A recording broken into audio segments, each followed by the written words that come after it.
નમસ્તે વિદ્યાર્થીઓ, ધોરણ 12 વિષય સમાજશાસ્ત્ર પાઠ 5 પરિવર્તનની સામાજિક સાંસ્કૃતિક પ્રક્રિયાઓ। વિદ્યાર્થી મિત્રો, આગળના એકમમાં તમે સ્ત્રી સશક્તિકરણનો અર્થ અને મહત્વ, સ્ત્રી સશક્તિકરણના કાર્યક્રમો અને કાયદાની સમજૂતી મેળવી।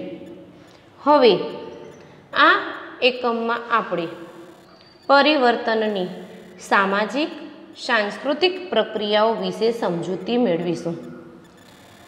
પરિવર્તન એક પ્રક્રિયા છે અને પરિવર્તન એટલે ફેરફાર।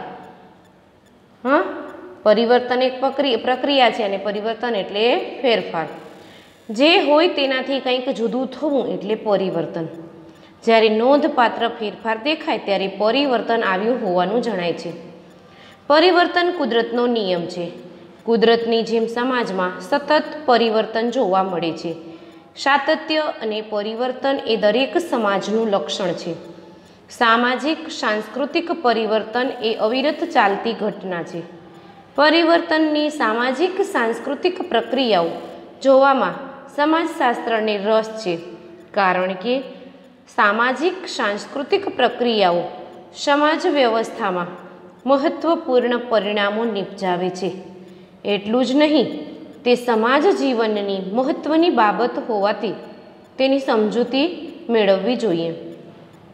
પહેલાંના લોકો જમીન પર પલાઠી વાળી હાથ વડે જમતા, તેના બદલે હવે ડાઇનિંગ ટેબલ પર ચમચી અને છરી કાંટા વડે જમે છે। તેમજ વસંત પંચમીને બદલે હવે વેલેન્ટાઇન ડેની ઉજવણીનું પ્રચલન વધ્યું છે। આ ઉદાહરણો પરિવર્તનની કઈ સાંસ્કૃતિક પરિણામનું પરિણામ છે, પ્રક્રિયાનું પરિણામ છે તે તમારે જાણવું છે, અથવા તો સમાજશાસ્ત્રમાં ઉપરયુક્ત પરિવર્તન દર્શાવવા કયા ખ્યાલોનો ઉપયોગ કરવામાં આવે છે તે તમારે જાણવું છે ને? મિત્રો, તમે પશ્ચિમીકરણ, સંસ્કૃતિકરણ, વૈશ્વિકીકરણ, ઉદારીકરણ શબ્દોથી તો પરિચિત હશો જ, પરંતુ આ શબ્દો સમાજશાસ્ત્રમાં કઈ રીતે ઉપયોગી છે? આ શબ્દો પરિવર્તનના સ્ત્રોત તરીકે તેમજ સામાજિક પ્રક્રિયાના સાંસ્કૃતિક પ્રક્રિયાના ખ્યાલ તરીકે કેવી સમજૂતી આપે છે તેની સ્પષ્ટતા કરવી જરૂરી છે, કારણ કે આવી સામાજિક સાંસ્કૃતિક પ્રક્રિયાઓ સમાજ જીવનમાં સામાજિક સંબંધો ઉપર તેમજ લાગણીઓની અભિવ્યક્તિમાં અગત્યની અસરો નિપજાવતી હોવાથી તેનો અભ્યાસ જરૂરી છે। તેના ભાગરૂપે અહીંયા આપણે સૌ પ્રથમ સામાજિક સાંસ્કૃતિક પરિવર્તનનો અર્થ તેમજ પરિવર્તનના સ્ત્રોત એવી સંસ્કૃતિકરણ, વૈશ્વિકીકરણ, પશ્ચિમીકરણ અને ઉદારીકરણ જેવી સામાજિક સાંસ્કૃતિક પ્રક્રિયાઓની જાણકારી મેળવીશું। સૌથી પહેલાં સામાજિક પરિવર્તનનો અર્થ। સામાજિક પરિવર્તન એ અવિરત ચાલતી ઘટના છે, તે સાર્વત્રિક છે। સમાજના રચનાતંત્રમાં સતત ફેરફાર થાય છે, તેના પરિણામે સંસ્થાઓમાં પરિવર્તન જોવા મળે છે। જ્યારે સામાજિક સંગઠનોના સ્વરૂપમાં નોંધપાત્ર ફેરફાર થાય ત્યારે તેને સામાજિક પરિવર્તન કહેવાય છે। ઉદાહરણ રૂપે જ્ઞાતિ સંસ્થામાં આવેલું પરિવર્તન। હવે સામાજિક પરિવર્તનની વ્યાખ્યા જોઈએ। કિંગ્સલે ડેવિસ સામાજિક રચનાતંત્ર અને કાર્યોમાં આવતું પરિવર્તન એટલે સામાજિક પરિવર્તન। દાખલા તરીકે સંયુક્ત કુટુંબના સ્થાને વિભક્ત કુટુંબનું પ્રચલન એ રચનાતંત્રમાં પરિવર્તન સૂચવે છે। તેમજ કુટુંબનું મનોરંજન કાર્ય, સિનેમા, ટીવીએ લઈ લીધું, જે કાર્યમાં પરિવર્તન સૂચવે છે। હવે સામાજિક પરિવર્તનના લક્ષણો। સામાજિક પરિવર્તન એક પ્રક્રિયા છે। સામાજિક પરિવર્તન સાર્વત્રિક પ્રક્રિયા છે।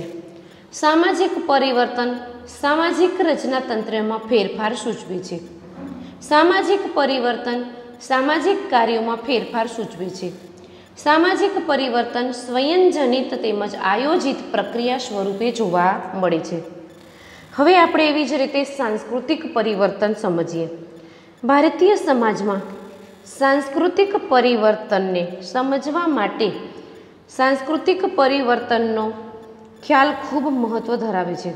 વિવિધ પરિબળોની અસરને કારણે આધુનિક સમયમાં પરંપરાગત ભારતીય સમાજમાં અનેકવિધ સંસ્કૃતિ પરિવર્તનો આવ્યા છે. સાંસ્કૃતિક પરિવર્તનનો અર્થ અને તેની વ્યાખ્યા. સાંસ્કૃતિક પરિવર્તન એક વિશાળ અર્થ ધરાવતી વિભાવના છે. તેમાં સંસ્કૃતિમાં સમાવિષ્ટ તમામ બાબતો જેવી કે કલા, વિજ્ઞાન, યંત્ર વિજ્ઞાન, તત્વજ્ઞાન, ભાષા, સાહિત્ય વગેરે તેમજ સામાજિક સંગઠન તંત્રના સ્વરૂપો, રચના અને કાર્યોમાં આવતા પરિવર્તનનો સમાવેશ થાય છે. સંસ્કૃતિનો ખ્યાલ વિશાળ છે. સંસ્કૃતિના ભૌતિક અને અભૌતિક પાસામાં આવતું પરિવર્તન સામાજિક પરિવર્તન છે. સંસ્કૃતિના ભૌતિક પાસામાં ફર્નિચર, યંત્રો, મકાન વગેરેનો સમાવેશ થાય છે. ઉદાહરણ તરીકે કાચા મકાનના બદલે પાકું આધુનિક મકાન, સંપર્ક માટે ટેલિફોનને બદલે સેલ ફોનનો ઉપયોગ વગેરે સંસ્કૃતિના ભૌતિક પાસામાં આવેલું પરિવર્તન છે. તે જ રીતે સંસ્કૃતિના અભૌતિક પાસામાં ચિત્રકલા, નૃત્યકલા, જ્ઞાન, ભાષા વગેરેનો સમાવેશ થાય છે. ઉદાહરણ તરીકે આધુનિક ચિત્રકલા અને લખવા બોલવામાં અંગ્રેજીનો ઉપયોગ એ સંસ્કૃતિના અભૌતિક પાસામાં આવતું પરિવર્તન ગણાય. સાંસ્કૃતિક પરિવર્તનમાં નવી અને જૂની સંસ્કૃતિના તત્વોનું મિશ્રણ થાય છે, જે મોટે ભાગે નવશોધ એટલે નવી શોધો અને પ્રસરણ દ્વારા થતું હોય છે. જ્યારે એક સંસ્કૃતિના તત્વો બીજી સંસ્કૃતિ કે સામાજિક માળખામાં ઉમેરતા તે સમાજ માટે નવી સંસ્કૃતિ બની જાય છે. ઉદાહરણ રૂપે ભારતે બંધારણમાં લોકશાહીનું ધ્યેય સ્વીકારતા રાજાશાહીને બદલે દેશમાં લોકશાહી સંસ્કૃતિ પ્રસરી અને મજબૂત બની છે. કલા, વિજ્ઞાન, તત્વજ્ઞાન વગેરે સંસ્કૃતિના તત્વોમાં આવતું પરિવર્તન એટલે સાંસ્કૃતિક પરિવર્તન. આખા સામાજિક સંગઠનના સ્વરૂપ, નિયમોમાં થતા પરિવર્તનનો પણ સમાવેશ થાય છે. આ રીતે સાંસ્કૃતિક પરિવર્તન સામાજિક પરિવર્તન કરતાં વિશાળ ખ્યાલ છે. એટલે કે બધા જ સામાજિક પરિવર્તનો સાંસ્કૃતિક પરિવર્તનો કહી શકાય. દાખલા તરીકે મૂલ્યોમાં આવેલું પરિવર્તન. મેકાઈવર અને પેજ. સાંસ્કૃતિક પરિવર્તનમાં ધર્મ, સાહિત્ય, કળા વગેરેમાં થતા પરિવર્તનોનો સમાવેશ થાય છે. સામાજિક પરિવર્તન સાંસ્કૃતિક પરિવર્તનથી વધારે ગતિશીલ હોય છે, કારણ કે સામાજિક સંબંધોમાં જેટલી ઝડપે પરિવર્તન આવે છે તેટલી ઝડપી કલા, વિજ્ઞાન, સાહિત્ય, પરંપરા, ધર્મો, તત્વજ્ઞાન વગેરેમાં આવતું નથી. દાખલા તરીકે માતા પિતા અને સંતાન વચ્ચેના સંબંધોમાં આવેલું પરિવર્તન. સામાજિક અને સાંસ્કૃતિક પરિવર્તન પરસ્પર અસર પહોંચાડે છે. બંનેની સમજ પર અસર પડે છે. દાખલા તરીકે જૂથ જીવન અને સંબંધોમાં પરિવર્તન આવે તો સંસ્કૃતિના તત્વો, મૂલ્યો, માન્યતાઓને અસર પહોંચાડે છે. એવી જ રીતે સાંસ્કૃતિક વાતાવરણ બદલાતા સમાજ જીવન બદલાય છે, આમ એકબીજા પર અસર કરે છે. દાખલા તરીકે સાંસ્કૃતિક પરિવર્તનથી ગ્રામીણ જીવનમાં પરિવર્તન આવવું. કેટલીક વાર સામાજિક તંત્રને કોઈ પણ ફેરફાર પહોંચાડ્યા વિના સાંસ્કૃતિક તત્વમાં ફેરફાર થતો હોય છે. દાખલા તરીકે ભાષામાં ઉચ્ચારણ કે ધ્વનિ સંબંધિત પરિવર્તન, સંગીત શૈલીમાં થતા પરિવર્તન સંસ્કૃતિમાં આવતા પરિવર્તનો છે, પરંતુ તેની સમાજ પર કોઈ નોંધપાત્ર અસર થતી નથી. આમ સમાજશાસ્ત્રને એવા સાંસ્કૃતિક પરિવર્તનમાં રસ છે કે જે સામાજિક સંગઠનોમાંથી નીપજતા હોય છે અને સામાજિક સંગઠનને અસર કરતા હોય. સામાજિક પરિવર્તન અને સાંસ્કૃતિક પરિવર્તન વચ્ચે પાતળી ભેદરેખા હોવાથી તે કયું પરિવર્તન છે તે નક્કી કરવું મુશ્કેલ હોય છે. હવે આપણે સાંસ્કૃતિક પરિવર્તનના લક્ષણો જોઈએ. તો 1. સંસ્કૃતિના કોઈ પણ ભાગમાં આવતું પરિવર્તન. તો સંસ્કૃતિના કોઈ પણ તત્વો કે ભાગમાં આવતું પરિવર્તન એ સાંસ્કૃતિક પરિવર્તન તરીકે ઓળખાવી શકાય. દાખલા તરીકે હેન્ડલૂમને બદલે પાવરલૂમનો ઉપયોગ, નવરાત્રિનું બદલાયેલું સ્વરૂપ. બીજું, સમાજની સાધનાત્મક વ્યવસ્થામાં થતું પરિવર્તન. સમાજ પોતાની જરૂરિયાતો સંતોષવા માટેના સાધનો વિકસાવે છે, જેમાં યંત્રો, વાહનો, મકાનો, પુસ્તકો, વાસણો, ફર્નિચર વગેરે મુખ્ય સગવડના સાધનોમાં આવતું પરિવર્તન એટલે સાંસ્કૃતિક પરિવર્તન. દાખલા તરીકે બેસવા માટે સોફા સેટ, જમવા માટે ડાઇનિંગ ટેબલનો ઉપયોગ. હવે ત્રીજું, સમાજની ધોરણાત્મક વ્યવસ્થામાં થતું પરિવર્તન. સામાજિક સંબંધોની વ્યવસ્થા ટકાવવા સમાજ ધોરણોની વ્યવસ્થા રચે છે, જે સંસ્કૃતિનો ભાગ છે. તેથી જ ધોરણાત્મક વ્યવસ્થામાં થતા પરિવર્તન સાંસ્કૃતિક પરિવર્તન કહેવામાં આવે છે. દાખલા તરીકે લગ્ન અંગેના કાયદામાં બદલાવ, સ્ત્રીઓને અધિકાર આપતા કાયદા, રાજાશાહીમાંથી લોકશાહી શાસન વ્યવસ્થા. સામાજિક સાંસ્કૃતિક પરિવર્તનનો અર્થ જોયા બાદ આપણે હવે પરિવર્તનની સાંસ્કૃતિક પ્રક્રિયાઓ જોઈશું. સંસ્કૃતિકરણ. પેલું તો સામાજિક સાંસ્કૃતિક પરિવર્તનનો અર્થ આપણે જોયો, એના લક્ષણો જોયા. હા, હવે આપણે જે પ્રક્રિયાઓ જોવાની હતી કે જે સાંસ્કૃતિકીકરણ, ઉદારીકરણ, ખાનગીકરણ, તો એમાં આપણે સૌથી પહેલાં જોઈશું સંસ્કૃતિકીકરણ. ધોરણ 11માં સ્તર રચનાના એકમમાં જોઈ ગયા કે પરંપરાગત ભારતીય સમાજમાં જ્ઞાતિબંધ પ્રકારની રચના હતી, એટલે કે વ્યક્તિનો સામાજિક દરજ્જો તે જે જ્ઞાતિમાં જન્મે છે તેના આધારે પ્રાપ્ત થાય છે અને જીવનભર તે જ્ઞાતિનું સભ્યપદ અને દરજ્જો જાળવી રાખે છે. જ્યારે વર્ગ વ્યવસ્થામાં વ્યક્તિ તેના જીવનકાળ દરમિયાન શિક્ષણ, તાલીમ કે અન્ય કોઈ રીતે દરજ્જો બદલી શકે છે. ટૂંકમાં જ્ઞાતિ વ્યવસ્થામાં દરજ્જા વિષયક પરિવર્તન શક્ય નથી તેવું સમાજશાસ્ત્રીઓ માનતા હતા. પરંતુ ભારતના જાણીતા સમાજશાસ્ત્રી પ્રોફેસર M.N. શ્રીનિવાસે પોતાના અભ્યાસ દ્વારા દર્શાવ્યું કે જ્ઞાતિ જેવી પ્રમાણમાં બંધ પ્રકારની સ્તર રચનામાં પરિવર્તન શક્ય છે. આ સંદર્ભમાં તેમણે સંસ્કૃતિકરણ જેવી સાંસ્કૃતિક પ્રક્રિયાનો ખ્યાલ આપ્યો છે. સંસ્કૃતિકીકરણ એ પરિવર્તનનો આંતરિક સ્ત્રોત છે. સંસ્કૃતિકરણ ભારતીય સમાજમાં સામાજિક પરિવર્તન લાવવામાં અગત્યનો ભાગ ભજવ્યો છે. સંસ્કૃતિકરણ એ એક એવી સામાજિક અને સાંસ્કૃતિક પ્રક્રિયા છે જે ભારતના જુદા જુદા ભાગમાં વસતા હિન્દુઓમાં વ્યાપક રૂપમાં જોવા મળે છે. ઉપરાંત આદિવાસી સમૂહોમાં પણ સક્રિય રીતે ચાલી રહી છે. હવે આપણે સંસ્કૃતિકરણનો અર્થ સમજીએ. સંસ્કૃતિકરણની પ્રક્રિયા અતિ પ્રાચીન હોવા છતાં સંસ્કૃતિકરણ શબ્દ અને ખ્યાલ સૌપ્રથમ N.N. શ્રીનિવાસે આપ્યો છે. તેમણે religion and society among the group પુસ્તકમાં જ્ઞાતિના પરિવર્તનને સમજાવવા માટે બ્રાહ્મણીકરણ શબ્દ પ્રયોજ્યો હતો.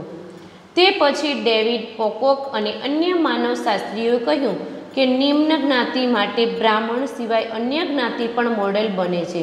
તેથી શ્રીનિવાસે બ્રાહ્મણીકરણને બદલે સાંસ્કૃતિકીકરણ શબ્દનો ઉપયોગ કર્યો.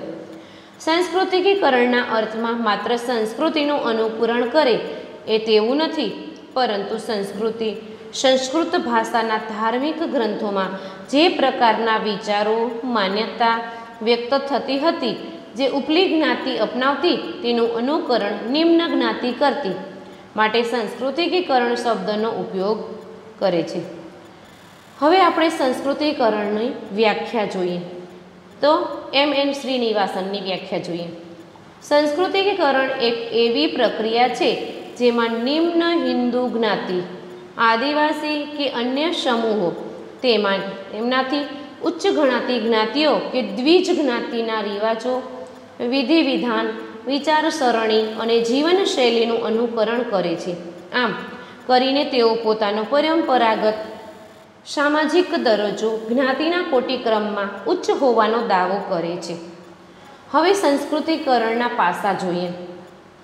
M.N. શ્રીનિવાસે પોતાના પુસ્તક social change in modern India એટલે કે આધુનિક ભારતમાં સામાજિક પરિવર્તનમાં સંસ્કૃતિકરણની વિગતે ચર્ચા કરી છે. તેના આધારે આ સાંસ્કૃતિક પ્રક્રિયાના કેટલાક પાસાઓને સમજવાનો પ્રયત્ન કરીએ.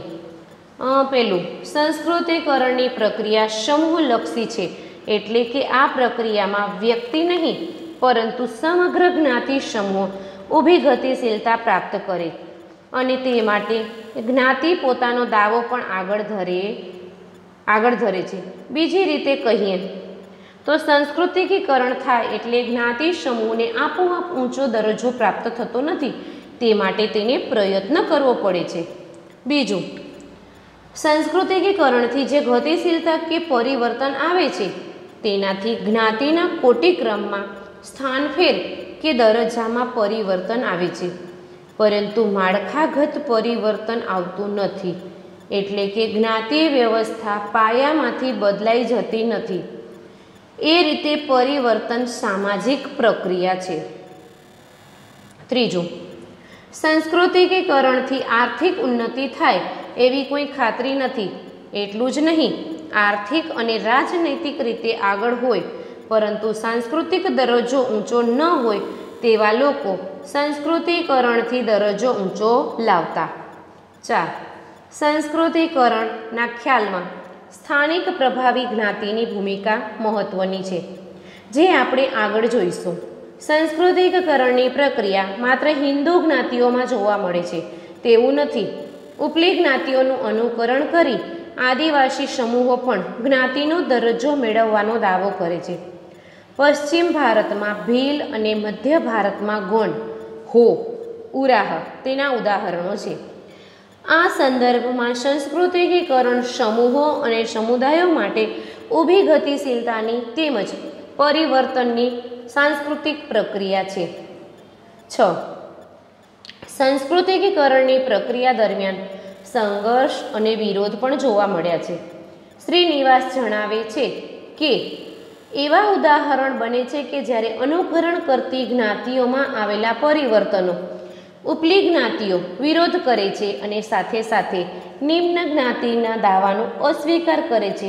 આમ કરવા છતાં જ્ઞાતિઓ વચ્ચે સંઘર્ષ પણ જોવા મળે છે. કેટલીક નિમ્ન જ્ઞાતિઓ ઉપલી જ્ઞાતિનું નામ અને અટક સ્વીકારી ઉચ્ચ સ્થાન માટે દાવો કરે છે. આ માટે 1931ની સેન્સસમાં પોતાની જ્ઞાતિની નોંધણી ઉચ્ચ જ્ઞાતિના નામે કરાવી હતી. આ પ્રક્રિયાને પણ શ્રીનિવાસ સંસ્કૃતિકીકરણ કહે છે. સંસ્કૃતિકરણની પ્રક્રિયા દ્વિમાર્ગી છે, એટલે કે એક તરફ નિમ્ન જ્ઞાતિઓને તેનાથી ઉચ્ચ ગણાતી જ્ઞાતિઓનો દરજ્જો અપાવી ગતિશીલતા સર્જે છે, પરંતુ બીજી તરફ આમ કરવા જતાં પોતાની જ્ઞાતિની કેટલીક સારી બાબતોનો ત્યાગ કરે છે. હવે આપણે સંસ્કૃતિકીકરણની પ્રક્રિયા અને તેની પ્રભાવી જ્ઞાતિઓ જોઈએ. સંસ્કૃતિકીકરણના ખ્યાલમાં સ્થાનિક પ્રભાવી જ્ઞાતિની ભૂમિકા મહત્ત્વની છે. જીવનશૈલીનું અનુકરણ કરવામાં બ્રાહ્મણો ઉપરાંત અન્ય જ્ઞાતિઓએ પણ અનુસરવામાં આવે છે. તેની સ્પષ્ટતા કરવા માટે શ્રીનિવાસે 1955માં the social system of Mysore વિલેજમાં સૌપ્રથમ પ્રભાવી જ્ઞાતિઓનો ખ્યાલ લાગુ કર્યો. તેમના મતે પ્રભાવી જ્ઞાતિ ગ્રામીણ સામાજિક જીવનને સમજવા તેમજ સંસ્કૃતિકીકરણની પેટર્ન જોવામાં ઉપયોગી છે. જ્ઞાતિને પ્રભાવી માનવા માટે શ્રીનિવાસે કેટલાક માપદંડો રજૂ કરી છે. 1. સ્થાનિક વિસ્તારની નોંધપાત્ર જમીન માલિકી કે જ્ઞાતિ પાસે હોવી આવશ્યક છે. 2. સંખ્યાની દ્રષ્ટિએ એ વિસ્તારમાં નોંધપાત્ર વસ્તી હોવી જોઈએ. 3.